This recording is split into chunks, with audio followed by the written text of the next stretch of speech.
क्या Bengaluru city non division CN police station cyber crime police station का non division Bengaluru city का आपको भी नोटिस आया है? 7 दिनों में वहां पे अपेयर होने के लिए कहा गया है। इंक्वायरी में नहीं होने से आपके खिलाफ एक्शन लिया जाएगा, अरेस्ट वारंट इशू किया जाएगा। हम आएंगे, आपको उठा के ले जाएंगे तो ज़्यादा दिक्कत परेशानी आपको फेस करना पड़ेगा।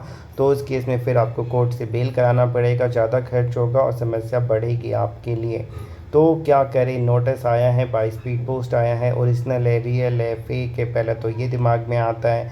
दूसरी बात है कि अगर रियल है तो भैया जो एफआईआर में सेक्शन मेंशन है 318 319 आईटी एक्ट के सेक्शन मेंशन है वो मेरे ऊपर है, 7 साल की सज़ा है। तो क्या एफआईआर मेरे ऊपर है या फिर इनडायरेक्ट मेरे अकाउंट में पैसा आया जिसकी वजह से एक्सप्लेनेशन के लिए, जस्टिफिकेशन के लिए नोटिस आया है?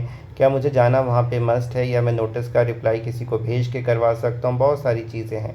तो सारा कुछ आपकी नोटिस को, मैटर को समझ के, पैसा क्यों आया, क्रिप्टो की वजह से आया, गेमिंग ऐप की वजह से आया, या फिर आपके अकाउंट का किसी ने मिसयूज़ किया उसकी वजह से आया, या फिर आपकी दुकान है वहाँ किसी ने पेमेंट किया किसी प्रोडक्ट या गुड को बाई करने के लिए, वजह बहुत सारी है या कुछ भी हो सकती हैं।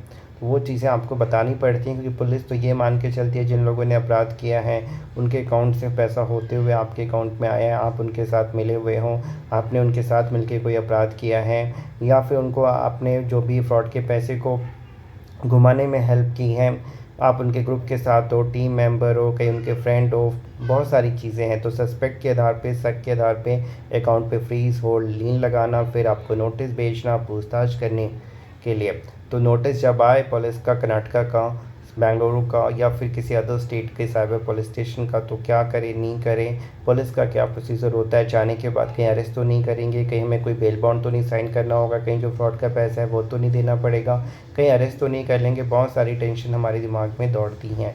क्या मैं अकेले जाऊँ, वकील को लेके जाऊँ या नहीं जाऊँ? जाने से और समस्या बढ़ेगी।